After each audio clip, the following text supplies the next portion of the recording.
अस्सलाम वालेकुम। Programme night addition में हम आपको खुशामदीद कहते हैं। नाज़रीन, 23 मार्च को होगा अब महंगाई मार्च।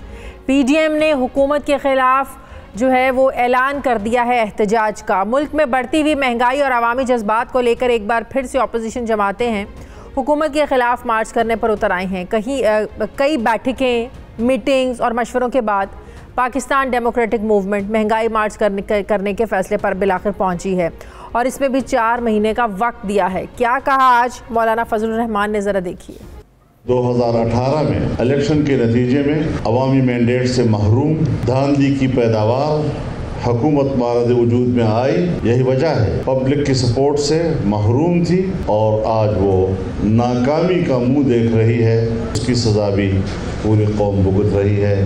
महंगाई की सूरत में, बेरोज़गारी की सूरत में, गुर्बत की सूरत में और बदअमनी की सूरत में, इस सारी सूरत हाल में पाकिस्तान डेमोक्रेटिक मूवमेंट ने फैसला किया है कि 23 मार्च को इस्लामाबाद में महंगाई मार्च होगा।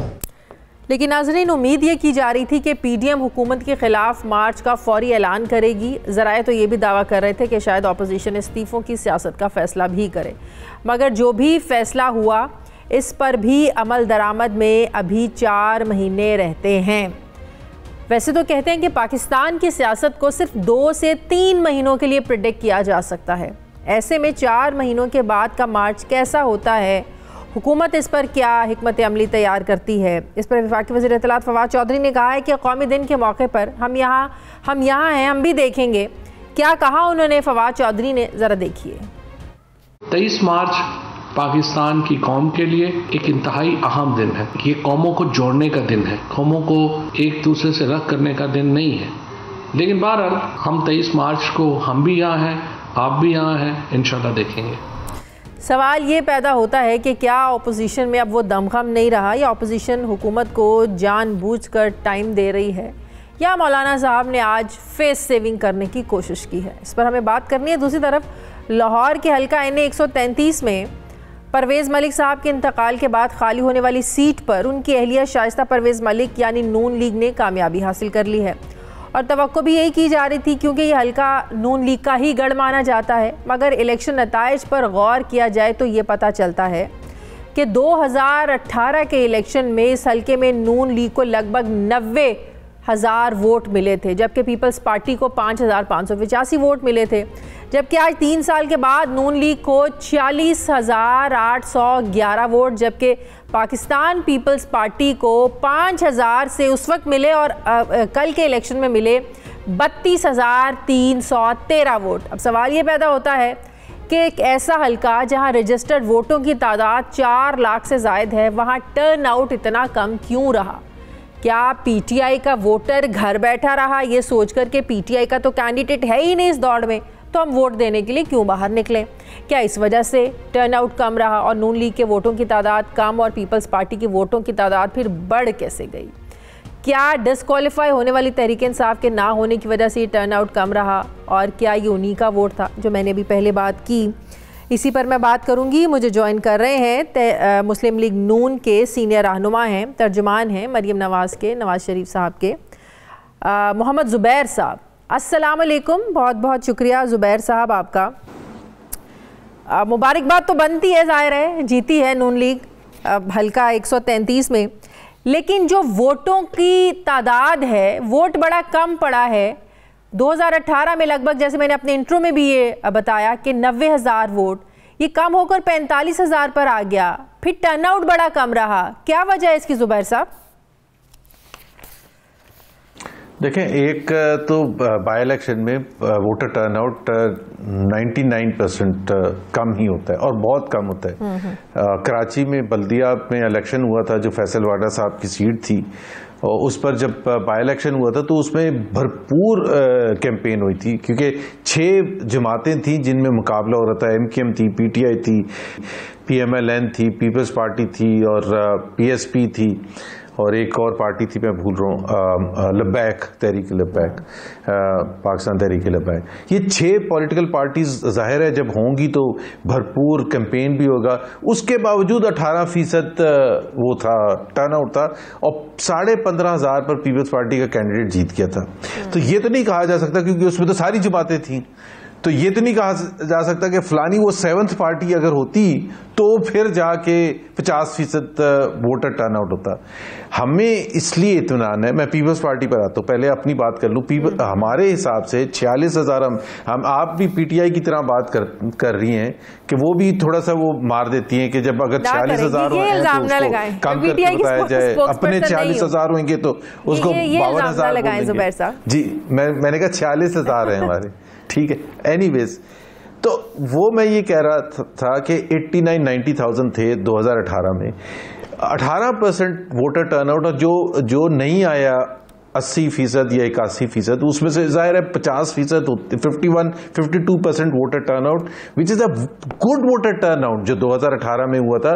जो दुनिया में आप कोई भी इंतखाबात देख लें, 50% से ऊपर अच्छा टर्नआउट समझा जाता है। तो इसका मतलब ये तो नहीं होता, वो जैसे हमारे कई जो मिलिट्री इंटरवेंशन होती थी तो उसमें वो कहा जाता था, एग्जांपल्स दी जाती थी कि जी वो 40% ने वोट दिया, इसका मतलब 60% जमहूरियत कोई नहीं चाहते।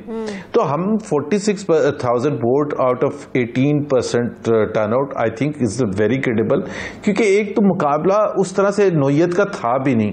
और प्लीज अंडरस्टैंड ऑल्सो कि शाइस्ता जो हैं वो उन्होंने तो बिल्कुल कैंपेन, जाहिर है वो तो नहीं निकल रही थी बाहर, और जब तक कैंडिडेट उस तरह से, तो हमने तो बिल्कुल ये फोरगोन अगर तहरीक इंसाफ का कैंडिडेट मैदान में होता, अगर तहरीक इंसाफ का कैंडिडेट मैदान में होता तो क्या टफ टाइम मिल सकता था, या आप तभी बासानी जीत जाते? देखें, इसमें जाहिर है बहुत से तज्जिए हो सकते हैं। एक तज्जिया ये है कि पंजाब में जो वोट है वो 2 हिस्सों में डिवाइड है। हाँ। एक है प्रो मियां नवाज शरीफ और एक है एंटी मियां नवाज शरीफ। हाँ। तो एंटी जो भी होगा वो चाहे तहरीक इंसाफ की सूरत में हो, पीपल्स पार्टी की सूरत में हो, मुझे नहीं पता इसमें 32,000 पे सारे के सारे पीपल्स पार्टी के जियालों ने वोट दिया है या इस पे तहरीक इंसाफ वालों ने भी दिया है, और भी दूसरी जमातें, उनको ताहिरुल कादरी साहब की जमात भी सपोर्ट कर रही थी। या बहरहाल वो तो उनका राइट है कि जितने भी आप कोलिशंस कर सकते हैं, दूसरे पार्टनर्स ला सकते हैं, बट पीपल्स पार्टी के पॉइंट ऑफ व्यू से बिल्कुल वो उनका हक बजानिब है उनको खुश होना, क्योंकि पंजाब में 32,000 वोट लेना जैसे भी लिए हों, मैं अभी उसमें नहीं जा रहा, इल्जाम तराशी में नहीं जा रहा, 32,000 वोट से एक मैसेजिंग बड़ी पॉजिटिव होती है कि ये ऑल इज नॉट लॉस्ट, और अगर मेहनत करें और एफर्ट करें और जो भी करें तो वो एक कुछ ना कुछ अचीव कर सकते हैं। ये नहीं कि बिल्कुल ब्लैंक आउट हो जाएंगे। जैसे ग्रीन सिग्नल तो है कि नेक्स्ट इलेक्शन में पंजाब में रिवाइव कर सकती है, एक वोट बैंक उनका स्ट्रांग हो सकता है अगर थोड़ी सी और मेहनत की। हाँ, लेकिन वो पीटीआई ने उनका वोट खींचा था ना। हाँ। 2013 में भी 2018 में भी पीटीआई ने, हमने तो रिटेन किया था, हमारा तो कुछ भी नहीं। अगर आप 2008 के मुकाबले में 2013 देखेंगे तो 2013 में हमें तो ज्यादा वोट मिले थे, लेकिन पीपल्स पार्टी के सिग्निफिकेंटली कम हुए थे, और वो हम समझते हैं कि वो गया था वोट उसको पीटीआई को, क्योंकि एक तो उनके बहुत से कैंडिडेट्स ही चेंज कर चुके थे, लॉयल्टी पीपल्स पार्टी से पीटीआई में चले गए थे। अब अगर पीटीआई होती तो क्या होता, नोशनल चीज है, हो सकता है 32,000 इनको ना मिलते, उनको कुछ 24,000 मिल जाते, पीटीआई को can't say it, but we are satisfied कि हमने अपना वोट बैंक मेंटेन करना है। सही। जरा पीडीएम पे आ जाते हैं। महंगाई आज है, अवाम तो तंग है, जाहिर है एक जज्बात होते हैं ना, वो तहरीक इंसाफ की, वो आज वोटर भी उनका भी नाराज है, इसमें कोई शक नहीं है। कल जो तहरीक इंसाफ का सपोर्टर था आज वो तहरीक इंसाफ पर तनकीद करता है, सिर्फ मौजूदा हालात की वजह से, महंगाई की वजह से, मईशत का जो हाल है। लेकिन 4 महीने के बाद लॉन्ग मार्च का ऐलान करना, अगर तब तक हुकूमत को इक़दामात कर लेती है, कोई महंगाई में कुछ कमी आ जाती है, तो क्या बनेगा इस महंगाई मार्च का? जुबैर साहब, इतना वक्त क्यों? शुक्र है आपने तो ये अपना पॉइंट को प्रूव करने के लिए आपने तो माना ना कि आज महंगाई है। तो कोई जी शऊर इंसान ये कह ही नहीं सकता कि महंगाई नहीं है। जुबैर साहब, ऑफ कोर्स महंगाई है, मैं भी तांग हूं, सब तांग जी, ठीक जी। महंगाई जी, एक तो पहले तो आपने चूंकि सवाल इस तरह से किया है तो आपने कहा कि क्या पता कि 23 मार्च तक महंगाई ना हो, अल्लाह करे ऐसी हो, हम तो दुआएं कर रहे हैं कि ऐसा हो, पाकिस्तान के 22 करोड़ अवाम दुआएं कर रहे हैं, लेकिन जो 3.5 साल में इन्होंने जो गुल खिलाए हैं और जो इनकी में कैपेसिटी का इशू है, कॉम्पिटेंस का इशू है, प्रोफेशनलिज्म का इशू है, लीडरशिप का इशू है, तो महंगाई ऐसे तो नहीं खुद ब खुद गिरनी शुरू हो जाएगी। महंगाई, दालें सस्ती हो गई, चीनी सस्ती हो गई, इलेक्ट्रिसिटी के रेट्स सस्ते होने शुरू हो गए, ऐसे तो नहीं हो सकता। एक पीरियड है, इनफैक्ट हमारे हिसाब से, मेरे हिसाब से, और आप मुझे अगर आप जनवरी में बुलाएंगी तो मैं जरूर ये पॉइंट नुक्ता प्रूफ कर सकूंगा कि क्योंकि एकदम से इतनी ज्यादा महंगाई हुई है बिटवीन अक्टूबर एंड नवंबर, जो हमने देखा रिकॉर्ड हाई हुआ है, पिछले 27 महीने का हाई है महंगाई का जो रेट है, जो हुकूमत के अपने आदाद शुमार है। ये दिसंबर में थोड़ा सा डिप करेगा तो हुकूमत वाले नारेबाजी शुरू कर देंगे कि जी देखें हमने कंट्रोल कर लिया। जनवरी में वापस जाएगा क्योंकि कई चीजें होती हैं जिसमें टाइम लगता है महंगाई के असरात होने में। जो आज जो जिस तरह से इंटरेस्ट रेट्स वगैरह बढ़ेंगे अभी और ज्यादा, स्टेट बैंक की मॉनेटरी पॉलिसी आएगी उसमें 100%, फिर जो हुकूमत ने IMF के साथ मुआहदा किया है जिसको वो पार्लियामेंट में लेके जाना है, जो उन्होंने एक ज़िमनी बजट देना है जिसकी मद में तकरीबन 800 बिलियन रुपए का पाकिस्तान के अवाम को टीका लगेगा। उसमें $200 बिलियन तो वो है जो डेवलपमेंट स्पेंडिंग थी वो कम की जा रही है $200 बिलियन से, और बाकी टैक्स के नए प्रपोजल्स हैं, तो जाहिर सी बात है उसका महंगाई में इफेक्ट तो आएगा। सो आप फिक्र ना करें, ये हुकूमत भी यही होगी, हम भी होंगे, और आप भी यहाँ देखेंगी कि 23 मार्च को महंगाई इससे ज्यादा होगी जितनी आज है। कि इतना वक्त देने के पीछे कोई खास रीजन थी? क्या आप लोगों ने प्लानिंग करनी थी? लोगों को मोबिलाइज करना है, और वाकई जाहिर है लोगों को मोबिलाइज करना पड़ेगा। उसके बाद दूसरा सवाल ये पैदा होता है कि 23 मार्च इस कौमी दिन है, परेड होती है, रास्ते बंद कर दिए जाते हैं। तीसरा बड़ा अहम पॉइंट ये है ज़ुबैर साहब, 2 या 3 अप्रैल से रमज़ान का महीना शुरू हो रहा है, तो सब चीज़ों की इतनी खिचड़ी बन गई है, कुछ समझ नहीं आ रही है कि कैसे इसको आप प्रैक्टिकली जो है ना वो पॉसिबल कर पाएंगे, लोगों को मोबिलाइज करेंगे, बाहर निकालेंगे, इस्लामाबाद लेके जाएंगे। आपने सुनाया था फवाद चौधरी का बयान कि 23 मार्च एक ऐसा दिन है कि लोगों को जोड़ने का है, उसमें सियासत करने का नहीं है। तो मैं अगर वो मेरे सामने होते तो मैं पूछता कि 14 अगस्त भी मेरा ख्याल है ऐसा ही दिन है, बल्कि उससे भी ज्यादा अहम है क्योंकि वो तो आज़ादी का दिन है। तो खान साहब ने जो अपनी धरना शुरू किया था और तोड़ फोड़ की सियासत का आगाज किया था, सिविल नाफरमानी की सियासत का आगाज किया था, वो 14 अगस्त 2014 को किया था ऐलान करके। तो उस वक्त वो उनके लिए बिल्कुल डिफरेंट था। उस वक्त 14 अगस्त नहीं था अहमियत का दिन कि जी सबको मनाने दिया जाए, लोग बाहर निकलते हैं, झंडे लेकर निकलते हैं, पाकिस्तान के झंडे लेकर निकलते हैं 14 अगस्त को, 23 मार्च को बाय द वे नहीं निकलते। तो एक तो वो एक उससे दूसरी बात यह है कि जी परेड होगी, तो अगर पाकिस्तान के अवाम का मसला 23 मार्च को महंगाई की सूरत में लोगों के लिए जीना मरने की बात हो तो परेड ना करें फिर उस दिन फिर करने दें, एहतजाज करने दें। और फिर सबसे बड़ी बात यह है कि अभी तक तो ये तय भी नहीं हुआ कि किस जगह जाके धरना होगा। तो मेरा अपना जहां तक ज़ाती ख्याल है, परेड सुबह को होती है और सुबह को परेड होके ख़त्म हो जाएगी, दोपहर तक हम पहुंच जाएंगे और कोई डिस्टर्बेंस नहीं होगी। और तीसरी बात यह है कि जो आपने कहा कि इतना टाइम क्यों दिया, वो बिल्कुल आपका सवाल सही है। ये सवाल मैं तो PDM की मीटिंग में नहीं था, ये सवाल सबके लिए अहमियत है कि इतना ज़्यादा टाइम क्यों दिया है। अब वो उसमें डिलिब्रेशंस क्या, दूसरी इत्तेहादी पार्टीज वगैरह का क्या मौक़िफ़ था, planning is the only logic जो मैं समझ सकता हूँ कि जी प्लान करने में। और फिर एक चीज़ अनाउंस भी की थी कि जो प्रोविंशियल PDM के कमेटीज़ हैं उसमें भी ये चीज़ तय होगी कि किस तरह से बिल्टअप किया जाए। तो ज़रूरी नहीं है कि 23 मार्च को ही निकलेंगे, उसका इम्पैक्ट जो है मार्च के शुरू में या फरवरी में आहिस्ता आहिस्ता बिल्टअप होगा और जाके 23 मार्च को जाके उसका फुल इम्पैक्ट होता है इस्लामाबाद में। तो तो रमज़ान का महीना शुरू हो जाएगा, ऑल द मोर रीज़न के रमज़ान को तो पहली रमज़ान को तो आपको पता है और महंगाई शुरू हो जाती है। तो याद दिलाने के लिए काफ़ी होगा लोगों को कि अभी तक तो 23 मार्च को कुछ नहीं हुआ, अभी इंतज़ार करें जो धमाका अभी होगा जिस दिन रमज़ान शुरू होगा, क्योंकि ये हुकूमत, वो जो रमज़ान शुरू होता है ना उसमें शाजिया सबसे ज़्यादा इंपॉर्टेंट होता है जो प्रोविंशियल हुकूमतों का रोल होता है और प्राइस कमेटीज का रोल होता है, वो सबसे ज़्यादा अहमियत होती है। ये इतने निकम्मे कि ये कंट्रोल ही नहीं कर सकेंगे, डिमांड बढ़ेगी और वो वहां से जखीरा अंदोजी शुरू हो जाएगी और फिर महंगाई और शुरू हो जाएगी। एक आखिरी सवाल, क्या ये बात दुरुस्त है कि मौलाना साहब ने भी आज भरपूर जोर लगाया कि इस्तीफे दे दें, नून लीग नहीं मानी इस्तीफों के ऑप्शन पर? देखिए ना, नून लीग का बिल्कुल क्लियर मौक़िफ़ है।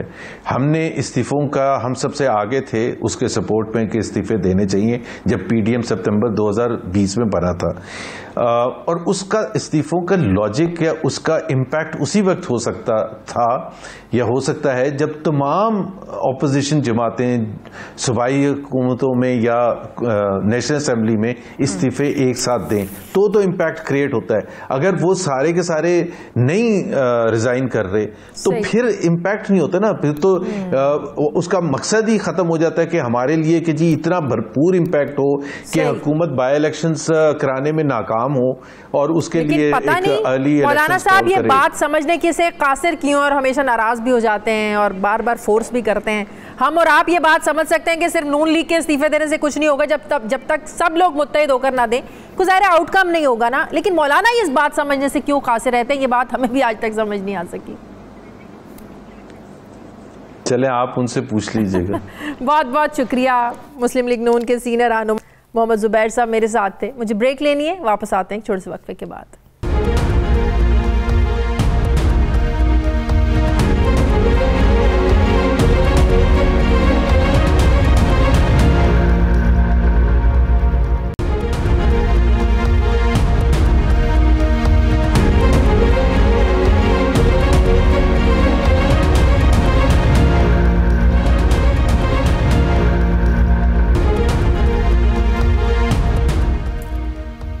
ब्रेक के बाद एक बार फिर से आपको खुशामदीद कहते हैं। नाज़रीन, आज 3 रोज़ बाद सियालकोट में जलाए जाने वाले फैक्ट्री के श्रीलंकन मैनेजर प्रियांथा कुमारा की लाश की बाक़ियात को एक ताबूत में बंद करके श्रीलंका के सफारती अमले के साथ उनके मुल्क भेज दिया गया।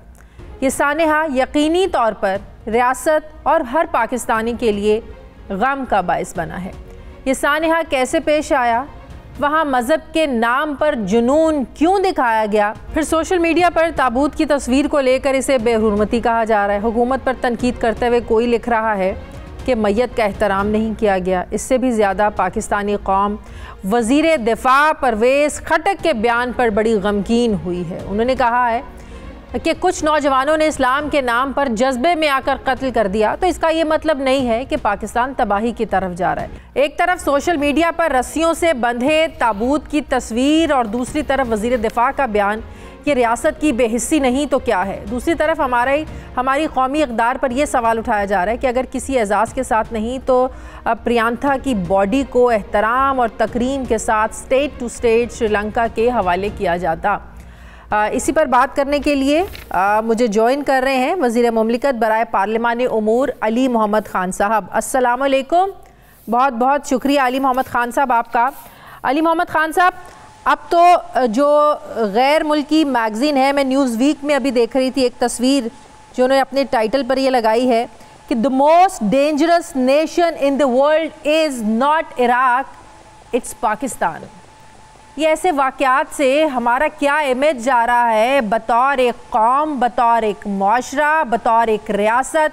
क्यों आज तक हम मुत्तफ़िक नहीं हो पाए हैं कि इस पर पॉलिसी क्या है, क्या गलत है, क्या सही है? को अगर आजकल तो मुझे लगता है कि बड़ा आसान हो गया है कि अगर आपने किसी से कोई बदला लेना है या किसी ने आपको तंग किया है तो बड़ा ज़बरदस्त और बड़ा आसान तरीका है किसी पर तौहीन मज़हब का इल्ज़ाम लगा दो और अपना बदला पूरा कर लो। पिछले अरसे के कुछ वाक़यात निकाल कर देख लें, यही कुछ चीज़ें सामने आई हैं। बिस्मिल्लाहिर्रहमानिर्रहीम। अल्लाहुम्मा सल्लि व सल्लिम व बारिक अला सय्यिदिना मुहम्मद रसूलुल्लाह ख़ातमुन नबिय्यीन सल्लल्लाहु अलैहि व सल्लम। बहुत अफसोसनाक वाक़या जिससे तमाम पाकिस्तानियों के दिल भी दुखी हुए हैं और पूरी दुनिया में भी इस बात का जो है वो एक नोटिस लिया गया है जिस तरीके से ये हुआ है। दुनिया से पहले हमें अपनी फ़िक्र करनी चाहिए। देखिए, दुनिया तो हमारे बारे में जो भी कहती है वो तो अगर कुछ ना भी हो तो भी कहती है, लेकिन हमारा तो ये मामला ऐसा है कि हमें तो सबसे पहले अल्लाह के हुजूर इन चीज़ों की जवाबदेही होती है। एज़ अ मुसलमान हमारी इस पे बिलीफ है कि हुजूर सल्लल्लाहु अलैहि वसल्लम को मुँह दिखाना है, उनको जवाब देना है, अल्लाह को जवाब देना है। हुजूर सल्लल्लाहु अलैहि वसल्लम की नामूस पे अगर किसी का नाजायज़ कत्ल इस तरह से होता है, बेईमाना तरीके से लाश की बेहुरमती होती है, तो वो तो ज़ाहिर है हुजूर सल्लल्लाहु अलैहि वसल्लम ने ख़ुद फरमाया था कि अगर किसी मुसलमान से कोई ज़्यादती जो है वो करेगा, गैर मुस्लिम कोई मुसलमान करेगा, गैर मुस्लिम को नाहक कत्ल करेगा या जुल्म करेगा, तो क़यामत के दिन मैं उससे पूछूंगा, बल्कि उसके लिए, उस गैर मुस्लिम के लिए अल्लाह के हुजूर लड़ूंगा। तो बड़ी सख्त वईद है। तो हुजूर सल्लल्लाहु अलैहि वसल्लम के जो है हम तो उनकी शफात के तलबगार हैं। तो ऐसा अगर कोई अमल होता है, इसमें बड़ा एक बुनियादी रोल है हुकूमत का भी और रियासती इदारों का भी, उलमाए कराम का और सिविल सोसाइटी का।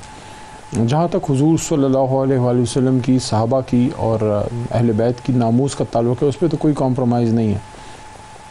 वो तो जब तक इंशाअल्लाह पाकिस्तान है और पाकिस्तान तक क़यामत रहेगा, नामूस रसूल सल्लल्लाहु अलैहि वसल्लम का कानून भी रहेगा, लेकिन इसके इस्तेमाल में बहुत एहतियात की ज़रूरत है। ख़ासकर जो मीडिया में इस पर गुफ्तगू होती है उसमें भी बहुत एहतियात की ज़रूरत है। और जिस तरीके से इस बार हुकूमत ने उसको टैकल किया है एक स्टेट लेवल पे, उनको वापस जो है वो भेजा जा रहा है। अफसोसनाक वाक़यात हैं, अफसोसनाक पिक्चर्स हैं, लेकिन एक एक्नॉलेजमेंट हुई है। अपने तरीके से इस मामले को टैकल कर रही है।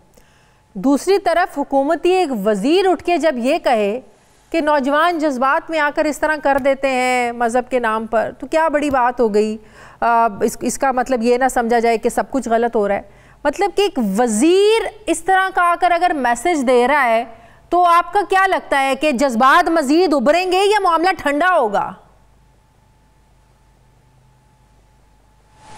देखिए, एक तो जो आपकी रिपोर्ट है उसमें एक लफ्ज़ पे मुझे एतराज़ है कि हुकूमत ने कुछ नहीं किया। इस तरह की बात आप लोगों ने चलाई है।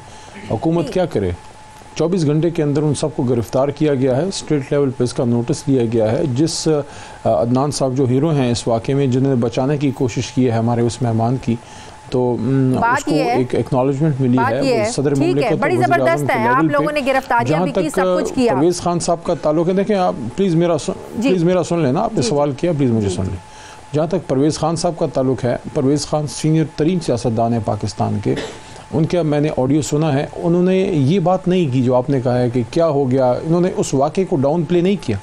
उन्होंने सिर्फ ये बात जो मैं समझा हूँ उनका, वो ये है कि इसका मतलब ये नहीं है कि अगर ये वाक़या हुआ है तो हुकूमत या रियासत खुदा न खास्ता वो फेल है या नाकाम हो गई है। हाँ, वो वाक़या हुआ है, उसको प्रॉपर कंडेम किया जाना चाहिए। उनके अल्फाज के चुनाव में कोई गलती हो सकती है, वो उस वाक़े को डाउन प्ले नहीं कर रहे। वो वही बात कर रहे हैं, कि जज्बात में आकर अगर नौजवानों ने इस तरह कर दिया, हो जाता है जज्बात में आकर, मज़हब के नाम पर जवानी में इस तरह हो जाता है, कत्ल हो जाते हैं। आप ज़रा गौर से उनका पूरा क्लिप सुने तो इसका मतलब यह है कि अगर जज्बात में आकर कर दिया तो क्या बात है। नहीं, इसको कोई भी डाउन प्ले नहीं कर सकता। और ये नॉर्मल कत्ल तो नहीं है। कत्ल मुकातले तो माशरे में होते रहते हैं, जब तक इंसान है कत्ल मुकातले होते रहेंगे, लेकिन ये तो आम कत्ल नहीं है। ये तो हुजूर नबी करीम सल्लल्लाहु अलैहि वसल्लम की नामूज़ पे या शान रिसालत के हवाले से एक मामला है। और एक ऐसे शख्स के साथ जो हमारे मुल्क में मेहमान था, जो एक नॉन मुस्लिम था, और वो जब अपने मुल्क में उसकी मैयत इस तरह से गई होगी कि बच्चों ने, श्रीलंकन ने पाकिस्तान के बारे में क्या सोचा होगा। पाकिस्तान तो देखें, ये जो आपने बात की है न्यूज़ वीक वगैरह की, देखें न्यूज़ वीक और ये तो सारे जो हैं जो भी ड्रामे पाकिस्तान के ख़िलाफ़ करते हैं, वो तो अपनी जगह करते रहेंगे, लेकिन हमने अपने पाकिस्तान का, हमने ख़ुद का सोचना है कि जो आम लोग हैं वो हमारे बारे में जो है वो क्या सोचते रहेंगे। उनको तो मौका चाहिए, वरना उनके अपने ममालिक में क्या नहीं होता। जिस तरह उन्होंने वहाँ एक काले को मारा उनकी पुलिस ने, और जिस तरह न्यूजीलैंड में मुसलमानों के साथ एक वाक़या हुआ, हालांकि उनकी वज़ीर-ए-आज़म ने अच्छा रोल प्ले किया, जहाँ अच्छा रोल हुआ अप्रिशिएट किया जाना चाहिए। लेकिन जिस तरह मोदी कर रहा है, मुसलमानों की बेइज्जतियाँ हो रही हैं, बच्चियों को रेप किया जा रहा है, मारा जा रहा है, उस पर तो कभी न्यूज़ वीक नहीं बोला। तो छोड़ें उसको, हमने न्यूज़ वीक के लिए नहीं, हमने अपने इमेज के लिए, अपने आपके लिए देखें, हम अल्लाह के हुजूर जवाब दें, अपने आइन के हुजूर जवाब दें। हमारा एक मुल्क है, न्यूक्लियर पावर है, 22 करोड़ का मुल्क है दुनिया की। मैं आज भी आपको कहता हूँ, मैं दुनिया को ये कहना चाहता हूँ कि दुनिया का सबसे पीसफुल मुल्क जो है अगर कोई है, पाकिस्तान है। कि आपकी जंग इस मुल्क में लड़ी, 70,000 हमने शहादत दी, उसके बावजूद पाकिस्तान एक पीसफुल मुल्क है। इस तरह के वाकयात होते हैं, उसकी हमने रोकथाम करनी है, लेकिन हमने मायूस नहीं होना, हमने मायूसी नहीं फैलाने देनी। और हमारे खिलाफ अगर हिंदुस्तान से कोई मीडिया कोई प्रोपेगेंडा करता है, उसका हमने काउंटर भी करना है। प्रियंका कुमारा की जान बचाई जा सकती थी अगर पुलिस वहां पर एक्टिव हो जाती। 2-3 घंटों तक ये सारा खेल जो है ना, ये सारी एपिसोड वहां पर चलती रही। बिल्कुल, पुलिस में इतनी जुर्रत नहीं हुई कि पुलिस कोई एक्शन ले ले। देखें, अगर कोई वक्त पे इत्ला मिल जाती तो इस बात का एहतमाल इम्कान बिल्कुल मौजूद था कि वो जो नहीं, ये बात नहीं, बात इत्तला की नहीं है। आप वीडियोस में देखें, पुलिस वाले नजर आ रहे हैं अली मोहम्मद खान साहब, लेकिन चुप तमाशाई बने हुए हैं वो भी। देखें, अगर वक्त पे इत्ला मिल जाती है तो वो कंट्रोल कर सकते हैं, लेकिन जब मॉब इतना बढ़ जाए, ज़ाहिर है उस वक्त जो है वो जज्बात उनके ऐसे थे कि शायद अगर वो फिर उनको शायद गोली चलानी पड़ती और ज़्यादा तादाद में पुलिस मंगानी पड़ती। मैं समझता हूँ कि पुलिस अगर इसमें एक्टिव रोल प्ले करती तो शायद इसको रोका जा सकता, लेकिन ये एक बदकिस्मत वाक़या हुआ। मेरे ख्याल में हमें इन चीज़ों पे ज़्यादा अपनी फ़ोर्स को भी तगड़ा मज़ीद करना होगा। इस तरह की जो चीज़ें जब होती हैं कि वो डिसाइसिव मोमेंट पे एक मेजर स्टेप लें, क्योंकि ये कोई ऐसा नहीं था कि कोई किसी जमात का जुलूस था या कोई बहुत, ये तो एक ऐसा इवेंट था कि इस पर आम लोग मुश्तिल हुए और उनको उस वक्त आप काबू कर सकते थे अगर ज़्यादा उस पर एक्टिवली प्ले किया जाता। मैं आपकी बात से एग्री करता हूँ। प्राइम मिनिस्टर ने फैसला किया वो एक आम वहाँ की फैक्ट्री के वर्कर होकर बचाने की कोशिश कर रहे थे। तो सवाल तो हमारे इन इदारों पे आएगा ना कि पुलिस क्यों खामोश तमाशाई वहाँ पर बनी रही। इतने मौत के आगे 2 लड़कों ने भी तो कोशिश की ना बचाने की। देखिए, हमने इन चीज़ों पे उस तरह से हम लोग वर्क नहीं कर सके माजी में भी और अब भी, कि हम जो बाज़ मुल्कों में जो तरक्की याफ्ता मुल्क हैं वहाँ उन्होंने मॉब मैनेजमेंट के लिए बाकायदा राइट पुलिस की एक फ़ोर्स बनाई होती है। अब हमें उस तरफ जाना होगा, क्योंकि जिस तरह हमारे मुल्क में राइटिंग स्टार्ट हुई है और जिस तरह मॉब आना शुरू हुए हैं मुख्तलिफ़ जगहों पर, एहतजाज के बाद मॉब बन जाता है। तो जो हमारी ऑर्डिनरी नॉर्मल पुलिस है, कुछ तो ट्रेनिंग है, ये नहीं है कि बिल्कुल नहीं है, लेकिन बेहतर करना होगा, क्योंकि जो नॉर्मल पुलिस है वो किसी हद तक तो रोक सकती है, लेकिन उनमें वो ट्रेनिंग और वो सहूलियात उनके पास नहीं होती हैं। वो ज़ाहिर है हुकूमत में रहते हुए हम गिला नहीं कर सकते, हमारी ज़िम्मेदारी, हम इसको करेंगे। लेकिन बहरहाल ये एक कमज़ोरी है हमारी फोर्सेस में जो हमने दूर करनी है कि राइट पुलिस जो है वो एक अलग स्पेशलाइज्ड फील्ड है। दुनिया में ये होती है, आपने दुनिया में फ़ुटबॉल मैचेस के बाहर देखा होगा, इस तरह के वाक़यात के बाहर। बहरहाल ये जो हुआ है इंतहाई अफसोसनाक है और ये बड़े अरसे तक हम सबको ये मामला याद रहेगा। और मैं एक और चीज़ एक्नॉलेज करना चाहता हूँ कि श्रीलंकन लीडरशिप ने, उनकी लीडरशिप ने बड़ी ग्रेस दिखाई है और कोई ऐसी बात नहीं कि जिसको हिंदुस्तान या कोई और मुल्क हमारे खिलाफ यूज़ कर सके। मैं समझता हूँ हमें इससे भी सीखना चाहिए कि जिस तरीके से सब्र का उन्होंने मुजाहरा किया है, वज़ीर आज़म साहब उनसे भी राब्ते में रहे और खान साहब ने भी इसका मैं समझता हूँ बड़ा अच्छा हैंडल करने की कोशिश की और बड़ी हद तक कौम का रिस्पॉन्स, खासकर उलमाए कराम का रिस्पॉन्स इस पर बड़ा बेहतरीन आया है। उलमा ने इस चीज़ से अपने आप को डिस्टेंस किया है, ये बड़ा अच्छा हुआ है कि TLP की तरफ से भी डिस्टेंस हुआ है। हाँ। कराची से बहुत बड़े हमारे आलिम तकी उस्मानी साहब, मुफ्ती मुनीब साहब और बड़े हम अब्दुल खबीर आज़ाद साहब, बहुत से बड़े जय्यद उलमा ने इससे अपने आप को डिस्टेंस किया है। मैं समझता हूँ ये एक चीज़ है कि अब वो लोग ज़रूर सोचने पर मजबूर हुए होंगे कि जो उलमा कराम है, जो दीन को समझते हैं, वो इस चीज़ से दूर हो रहे हैं। इसका मतलब ये है कि अब हमें इस चीज़ पर सोचना है कि ये जो हमारे बच्चे हैं, आइंदा की जो हमारी नस्लें बड़ी हो रही हैं, इनकी हमारी प्रॉपर ग्रूमिंग, और यहाँ पे जो इमरान खान साहब ने स्टेप्स लिए वो बड़े अहम हैं। मैं उनको अप्रिशिएट करना चाहता हूँ कि पहली बार जिस तरह सीरत नबी सल्लल्लाहु अलैहि वसल्लम पढ़ाई जाने का एहतमाम हो रहा है और जिस तरीके से उन्होंने अथॉरिटी बनाई है रहमतुल आलमीन, ये वो चीज़ें हैं। और जो अलकादिर यूनिवर्सिटी बनाई है तसव्वुफ़ के पैगाम को फैलाने के लिए, ये वो चीज़ें जिसमें अवाम में दीन की समझ बढ़ेगी और जितनी समझ बढ़ेगी उतना वो सब्र से काम लेंगे और उतना वो एहतियात से काम लेंगे, जज्बातियत से दूर होंगे। क्योंकि ये जो मामला है ये एक ऐसा मामला है जिसमें कोई भी मुसलमान किसी भी जज्बाती हो सकता है। तो हमने यहाँ पे एक और एस्पेक्ट है पुलिसिंग का और कोर्ट स्ट्रक्चर का कि हमने लोगों को हमने लोगों को लेकिन हमने एक एतमाद लोगों का बहाल करना है, ये भी इसका बड़ा इंपॉर्टेंट एस्पेक्ट है। ये भी इम्पॉर्टेंट एस्पेक्ट है कि जिसमें जो हमारी जुडिशरी है और जो हमारी पुलिसिंग है उसमें ये बड़ा इम्पॉर्टेंट एस्पेक्ट है कि हमने लोगों का ये भी एतमाद जो है वो बहाल करना है कि अगर ऐसा कोई वाक़या होता है तो आप पुलिस में रिपोर्ट करें। अदालतें मौजूद हैं, पुलिस मौजूद है, वो इसका एक एक्शन लिया जाएगा बजाय इसके कि हम स्ट्रीट जस्टिस और मॉब जस्टिस की तरफ जाएं।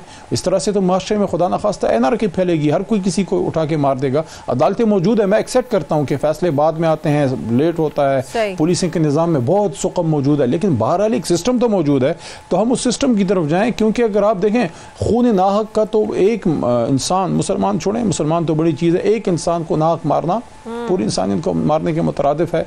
तो ये तो बहुत नाजुक और बहुत हसास मामला है, इस पर बहुत एहतियात करनी चाहिए। बहुत बहुत शुक्रिया। वज़ीर मुमलिकत बराए पार्लिमानी उमूर अली मोहम्मद खान साहब मेरे साथ थे। मुझे ब्रेक लेनी है, नाज़ आते हैं एक छोटे से वक्फे के बाद।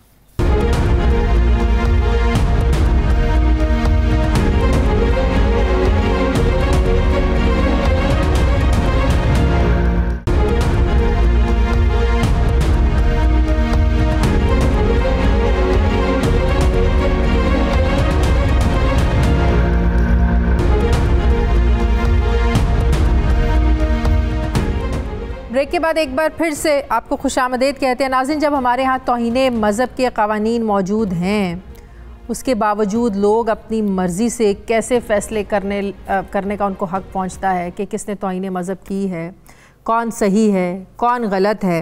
मैं बात करूँगी, मुझे चेयरमैन इस्लामी नज़रियाती काउंसिल क़िबला अयाज साहब ज्वाइन कर रहे हैं। अस्सलाम वालेकुम, बहुत बहुत शुक्रिया अयाज साहब आपका। अयाज साहब, आपसे भी मैं यही सवाल करूँगी कि हमारे यहाँ ये फ़ैसला कैसे हो सकता है कि किसने तौहीने मज़हब की है, कौन इसका मुर्तकिब हुआ है, किसने इसको सज़ा देनी है।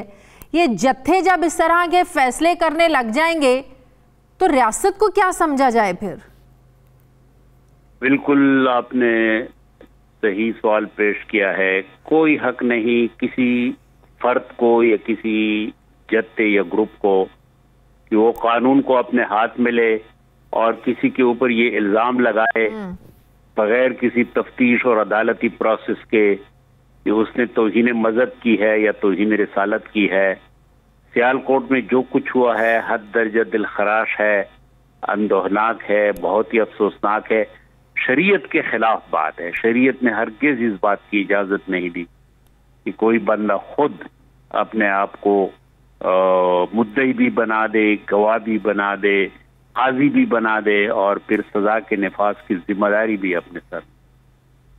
अयाज साहब, इससे एक और चीज़ बड़ी खुलकर सामने आती है कि हम बड़ा इस्लाम की बात करते हैं, इस्लाम के बड़े दावेदार बनते हैं हम लोग, हमारी तो नस्ल को नहीं पता कि इस्लाम है क्या, तौहीन मज़हब होती क्या है।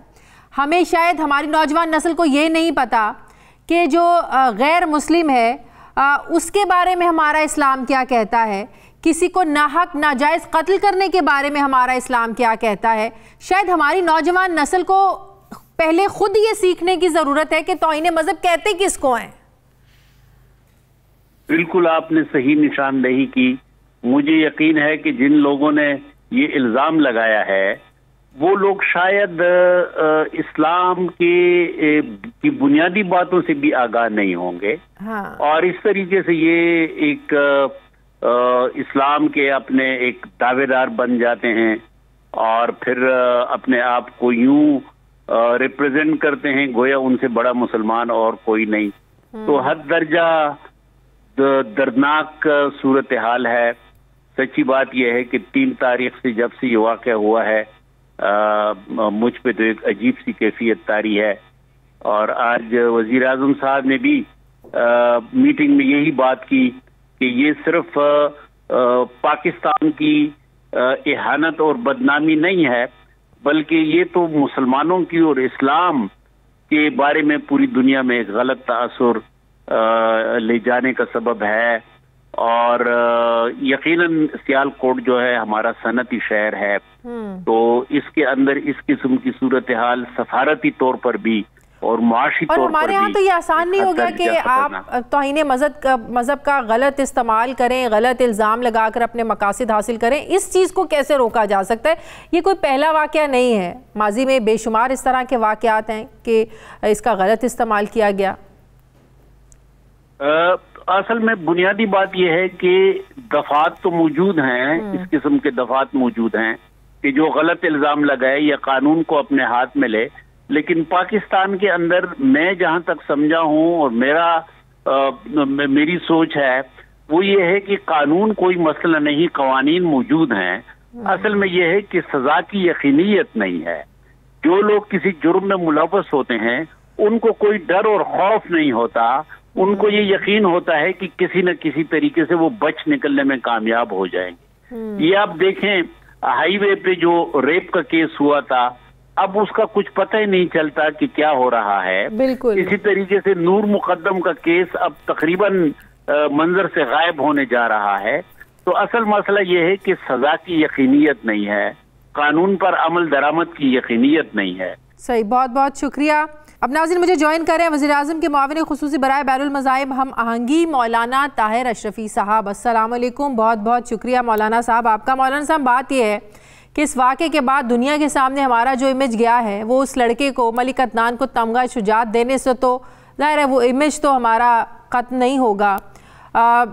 सबसे बढ़कर ये कि इस तरह के वाक़यात मुस्तक़बिल में रोकने के लिए रियासत को क्या करना होगा कि जब जत्थों के जत्थे उड़ते हैं जिनके सामने हमारी पुलिस भी बेबस होती है, हमारे इदारे भी बेबस होते हैं, और एक वो शख्स जिसको सफाई देने का मौका भी ना मिले, जो ये भी ना बता सके कि मुझे कोई बात करने का मौका तो दो कि मैं बताऊं कि मैंने कुछ किया है या नहीं किया, तो ऐसे वाक़यात कैसे रोके जा सकते हैं मौलाना साहब? बिस्मिल्लाहिर्रहमानिर्रहीम, नहमदुहु व नुसल्ली व नुसल्लिमु अला रसूलिल करीम।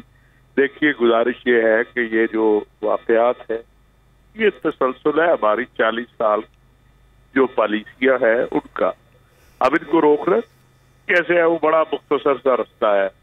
वो है कि आपके पास एक कौमी एक्शन प्लान बना हुआ है, पूरी कौम को, रियासत को एक जगह खड़े होना है। ना कोई हुकूमत इस तफरीद को, इस जिन को काबू कर सकती है अकेले, ना कोई पार्टी कर सकती है। ये ऐसे ही इसको काबू कर रहा है जैसे हमने माजी में दहशत गर्दी को कौम और फौज और रियासत सब ने मिलकर किया था। जहां तक बात है, ये वाकया टेस्ट केस है, सारी कौम इसकी मजम्मत कर रही है, तमाम मजहबी जमातें, सियासी जमातें इसकी मजम्मत कर रही है।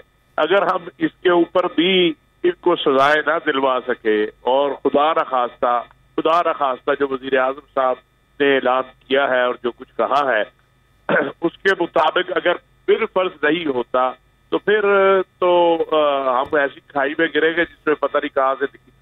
वज़ीर दिफा परवेज खटक के बयान को भी आप उसकी भी मजम्मत करते हैं कि जो बात कर रहे हैं की है उन्होंने कि जज्बे में आके नौजवान ने कर दिया। अगर मजहब पर आकर जो है ना वो इस तरह जज्बाती हो जाते हैं, मैं भी होता तो शायद जज्बाती हो जाता। मेरा ख्याल है परवेज खटक साहब बड़े मनसब पर है, उनको कोई, किसी को भी, मैं भी हूँ, कोई भी हो, किसी को भी बात करते हुए एहतियात करनी चाहिए। हाँ। कोई ऐसी बात जिससे इत्तेहा पसंदों को, दहशत गर्दों को तकवीयत मिले, हाँ। वो हमें नहीं करनी चाहिए।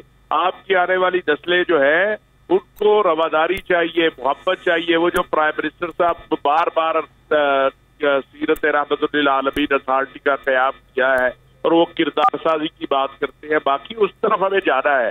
और ये जिन्होंने ये इस मजलूम बेचारे को जो है वो कत्ल कर दिया, उनको नमाज नहीं आती, आप उससे सुन ले, उनको कलमा सही तरीके से आता नहीं है, बिल्कुल ऐसी है। उनको ये भी नहीं पता कि तौहीद रिसालत होती क्या है। बिल्कुल। और फिर ये खाली एक खानदान को, वो बेचारा जो श्रीलंका का मजलूम है उसका खानदान नहीं तबाह हुआ, ये जो कातिल है इनके खानदान भी तो तबाह हो गए कि नहीं हो गए। इनकी बात से कोई जाके पूछे कि क्या हाल है, इसके बाप से पूछे, इनकी औलाद से पूछे। अगर किसी तो मौलाना साहब देखें, हमें किताबों में हमने तो ये पढ़ा है और आज भी ज़ाहिर बच्चे पढ़ रहे हैं कि हमारा दीन क्या है, हमारा इस्लाम क्या है, हमारा हज़रत सल्लल्लाहु अलैहि वसल्लम की सीरत क्या है, हमें कैसे उनके नक्शे कदम पर चलना है। लेकिन क्या ही अच्छा हो कि हमारे बच्चों को अब इस चीज़ की भी ट्रेनिंग मिलनी चाहिए, सिलेबस में ये चीज़ भी शामिल होनी चाहिए कि तौहीन मज़हब का गलत इस्तेमाल, इसको कैसे रोका जाए।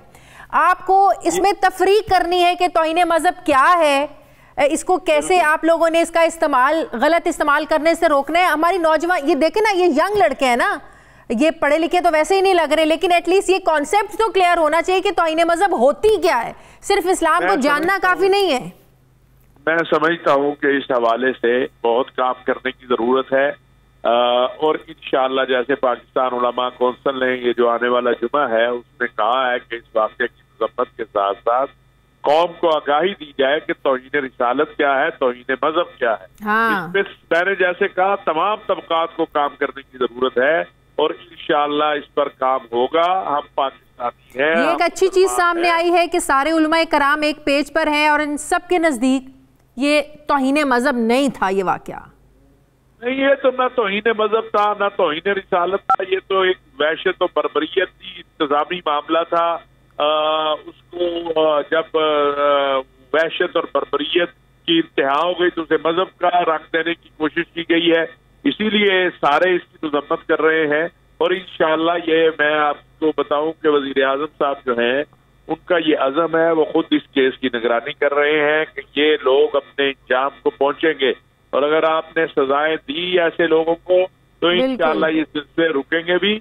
और जिस तरह अब कौम ने इकट्ठे होकर इसकी मजम्मत की है, कौम को इसी तरह इकट्ठा रहने की जरूरत है कि तौहीन रिसालत करने वाला कोई बचे नहीं और ना करने वाला कोई फंसे नहीं, इसके ऊपर काम करने की जरूरत है। बिल्कुल। एक आखिरी सवाल, बड़ी आज ट्विटर पे भी तनकीद हुई जिस तरह ताबूत पर लिखा गया और जिस तरह उनको उसको बांधा गया, फिर बाद में उन्होंने भी इस पर एतराज़ किया, फिर बाद में फूलों के साथ, फिर बाद में तो बड़े अच्छे तरीके से आप पर बड़ी तनकीद हुई कि इस तरह हमें उनको नहीं उनके साथ करना चाहिए। नहीं, देखिए बात यह है, हमारे कुछ दोस्त जो हैं वो ना तहकीक करते हैं ना कुछ है। जिस वक्त वो ताबूत लाया गया तो जो हाई कमीशन का अमला था उन्होंने कहा कि इसको खोला जाए। अच्छा। और इसको खोल के हमें दिखाया जाए, क्योंकि उनका ख्याल था कि अगर डेड बॉडी के हिस्से नहीं है और ये राख हो चुका है तो फिर वहां न ले जाया जाए, यही तजवीज कर दी जाए। अच्छा। लिहाजा जब वो ख्वाब देखेंगे उस ताबूत के ऊपर वो प्लास पड़ा है और चीजें पड़ी हैं,